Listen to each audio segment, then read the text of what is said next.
Now let's get it started. Let's get it started. Play ball!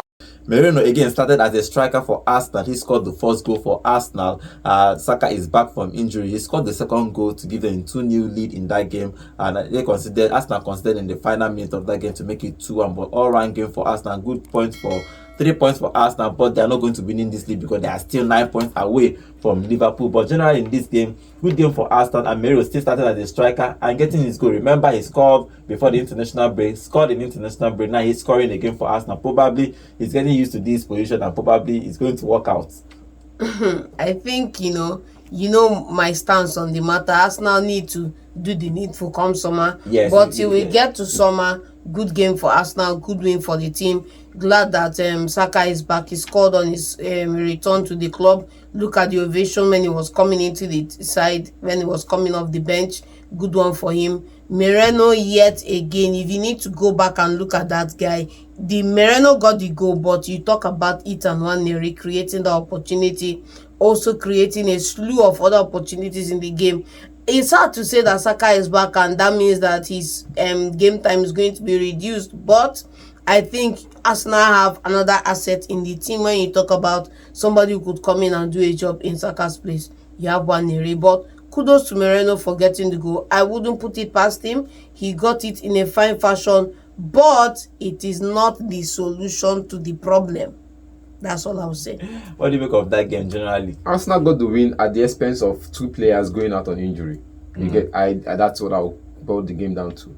Everybody has what they see in the game. I think good cross from Moreno in the build up to the second goal. Good run from Martinelli. Good cross from Moreno and good flick on. Yeah, because if not that flick on, perhaps it would have just ended. Maybe it could have just landed behind Saka making that run. But that flick on put the ball right in place for Saka to put his head to it and bury the second goal. I think good run from both players. Good counter attack from the team, but at what cost? Because you were playing the game and you expected, and these guys came into the game and came back into the game fighting, swinging. If not me, I'm still saying it. Second division Nigerian league, Adama Traore will be on the bench. Because how can you make runs like that and just run into brick walls? How can you make runs like that and when you're supposed to pass the ball, you're not? Even if it will be at some point, I feel like he was not really thinking on his feet. Because he could have been there are split second decision that you could have made to get yourself or get the assist for your team, but was perhaps thinking slow in that game. So I felt like 2 times they went on the counter attack, and Adama Traore was not their player in that team. Was playing for Arsenal side. The likes of Jimenez was playing for the Arsenal team. He will be at some point was playing for Arsenal.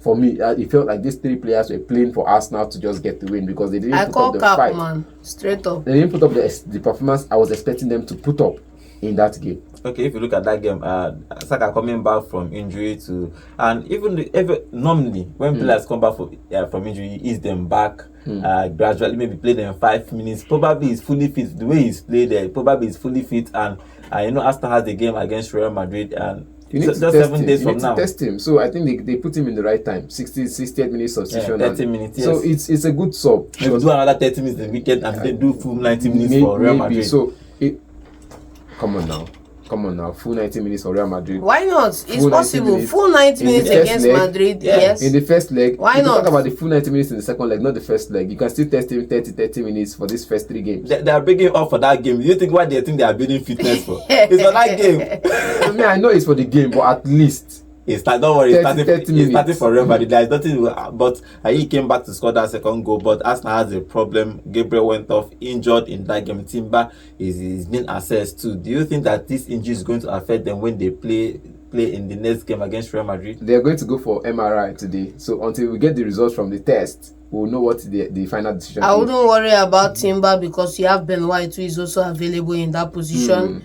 And we also have another player coming back in that center half. So I wouldn't worry too much about it. Yes, he's also available. But the most important thing is how Arsenal set up against Madrid is going to be the most telling fact. Okay, but this particular game, how do you see the setup? Do you think that this setup is working for them? Moreno playing as a striker, flanked by the 2 wingers. Do you think they have enough? If you look at that game, it was basically they were stable in this game.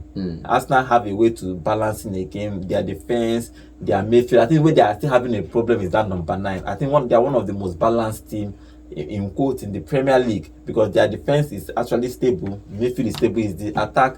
But the way Arteta has set up this team, the way they have played in this against Fulham, do you think it's a progress for Arsenal? Because even though they are 9 points away, or maybe potentially 12 points away from Liverpool.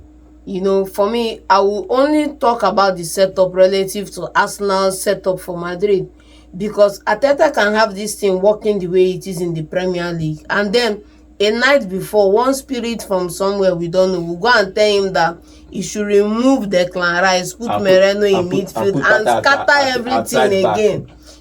This is the problem I'm having with Arteta, is that something that is working fine in the league, something that has been working week in, week out, you feel the unnecessary need to go reinvent the wheel against Real Madrid. Start the same guys.